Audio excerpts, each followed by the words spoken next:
নাটোরের বাগাতিপাড়া উপজেলায় জামনগর ইউনিয়নের কুটিপাড়া স্লুইস গেট সংলগ্ন এলাকায় মঙ্গলবার সন্ধ্যায় বিএনপির উদ্যোগে অনুষ্ঠিত হয় মিলাদ মাহফিল ও আলোচনা সভা।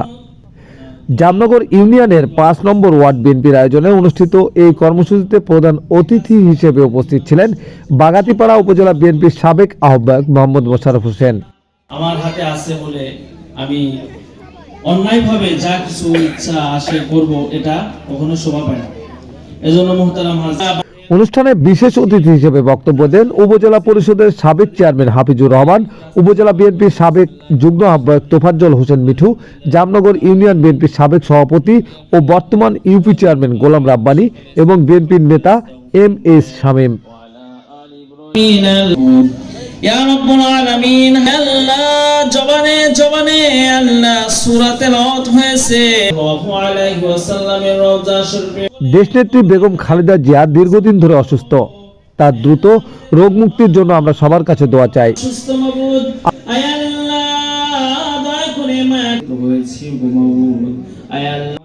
আলোচনা সভায় বক্তারা আসন্ন জাতীয় নির্বাচনে নাটোর ১ আসনের বিএনপির মনোনীত প্রার্থী ব্যারিস্টার ফারজানা শারমিন পুতুলকে ধানের শীষ প্রতীকে ভোট দেওয়ার আহ্বান জানান।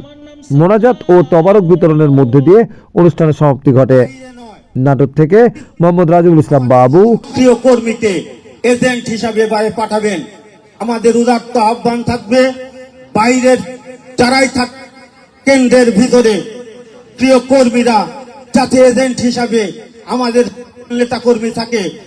এই আগামী ফেব্রুয়ারি মাসে 12 ফেব্রুয়ারিতে ধানের শীষের জয় লাভ করাবো, এই আশাবাদ ব্যক্ত করে আমি সকলের সুস্বাস্থ্য ও দীর্ঘায়ু কামনা করে প্রতিষ্ঠাতা শহীদ প্রেসিডেন্ট জিয়াউর রহমানের সহধর্মিণী, বাংলাদেশের গণতন্ত্রের মাতা, বাংলাদেশের 3 বারের নির্বাচিত প্রধানমন্ত্রী বেগম খালেদা জিয়া। আপনারা জানেন উনি কিছুদিন আগে কঠিন অসুস্থ হয়েছিল, প্রায় মৃত্যুর মুখে। অনেকেই বিশ্বাস করেছিলাম যে আমরা মারা গেছে, অনেকেই বিশ্বাস করতে কষ্ট হয়েছে যে বেঁচে আছে, কারণ অনেকেই মনে করেছিলেন যে এটা গোপন করা হচ্ছে যেহেতু তার ছেলে দেশের বাইরে। এখন আমরা জানতে পারছি উনি অনেকটাই সুস্থ, অনেকটাই সুস্থ। এটুকু তো আমাদেরকে বিশ্বাস করতে হবে। কি কেন দেখেন, বাংলাদেশের প্রতিটা মানুষ চোখের পানি, আমার মনে হয় যে চোখের পানি ফেলে তার জন্য দোয়া করছে। কেন জানেন?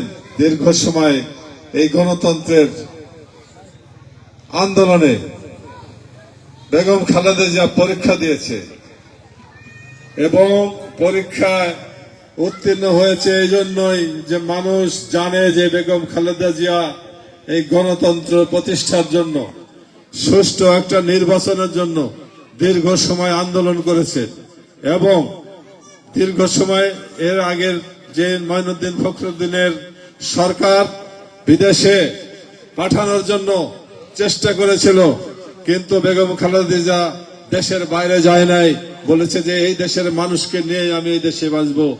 اللهم إني أسألك الهدى والتقى والعفاف والغنى اللهم إنك عفو تحب العفو فاعف عني اللهم اغفر لنا اللهم اغفر لنا ذنوبنا ومسيح الدجال اللهم إني أعوذ بك من عذاب القبور اللهم إني أعوذ بك من عذاب جهنم اللهم إني أعوذ بك من كل بلاء الدنيا اللهم اغفر لنا। সকলে বসে একসাথে সমবেত হয়েছেন। আমাদের আপসী নেত্রী বেগম খালেদা জিয়ার জন্য আপনারা দোয়া করেছেন। আপনাদেরকে আমি দলের পক্ষ থেকে এবং আমার ব্যক্তিগত পক্ষ থেকে আন্তরিকভাবে ধন্যবাদ এবং কৃতজ্ঞতা জানাচ্ছি। সেই সাথে আমি আগামী 27 তারিখ পর্যন্ত বিভিন্ন ইউনিয়নে আমার প্রোগ্রাম দেয়া আছে। জামনগর ইউনিয়নে আমি আসবো, এটা আমাদের এখানে যারা উপস্থিত রয়েছেন সিনিয়র নেতৃবৃন্দ জামনগর ইউনিয়নের এবং থানা নেতৃবৃন্দ, আমি ঠিক জানি না কারা ওখানে এখন উপস্থিত আছেন, তবে আয়োজক সহ যারা ওখানে আমাদের বাগাতিপাড়া উপজেলা পৌরসভা এবং জামনগর ইউনিয়নের নেতৃবৃন্দ যারা আছেন প্রত্যেককে আমি আন্তরিক ধন্যবাদ এবং কৃতজ্ঞতা জানাচ্ছি। এবং আজকের এই উত্থান বৈঠকের যারা আয়োজক এবং মিলাদ মাহফিলের যারা আয়োজক প্রত্যেককে আমি আপনাকে অনুরোধ করব যে আপনাদের ডেট যেদিন আছে জামনগর ইউনিয়নে আমার আসার, সেই তারিখটা উল্লেখ করে আপনারা জামনগর ইউনিয়নে এখানে আছেন প্রত্যেককে বিষয়টা ইনফর্ম করবেন যে আমি কোথায় কোথায় কোন কোন সময় কোন কোন স্পটে যাব, কোথায় গণসংযোগ করব, ডিটেইলসটা আপনারা সকলকে দিয়ে দেবেন। সামনে নির্বাচন এবং আমাদের প্রতিটা কাজ যেন নির্বাচনমুখী হয় এবং নির্বাচনমুখী কাজগুলো যেন অবশ্যই একটা পজিটিভ ভাইব ক্রিয়েট করে, মানুষের মাঝে যেন এমন একটি বার্তা দেয় যেটি একটি আনন্দের বার্তা থাকবে, আশার বার্তা থাকবে, বিশ্বাসের বার্তা থাকবে যে বিএনপি কে ভোট দিলে বা ধানের শীষকে ভোট দিলে আসলে আমাদের কি কি উন্নয়ন হবে অথবা আমরা কি কি পজিটিভ দিকে এগোবো। কোন ধরনের কারোর প্রতি কোনো বিদ্বেষমূলক মনোভাব না, কোনোভাবে কারোর প্রতি কোনো বিদ্বেষমূলক কথা না, কাউকে আক্রমণ করে কোনো কথা না, এগুলো আমরা কখনো বলবো না। আমাদেরকে মনে রাখতে হবে যে আমাদের ভোটারের কোনো দল নেই, ভোটার হচ্ছে তাদেরকে আমরা যতখানি আকৃষ্ট করতে পারবো আমাদের কাজ দিয়ে, আমাদের ব্যবহার দিয়ে, আমাদের ব্যক্তিত্ব দিয়ে, সেইভাবে কিন্তু ভোটাররা আমাদের দিকে আকৃষ্ট হয়ে আলটিমেটলি ধানের শীষে ভোট দেবে।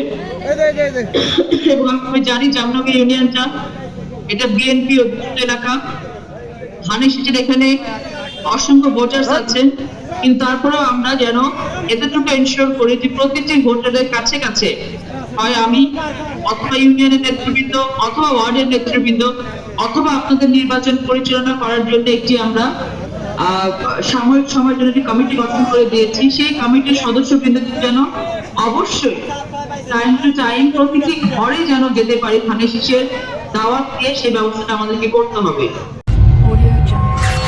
ওয়াজ 24 বাংলা টিভি, সত্যের সন্ধানে আমরা।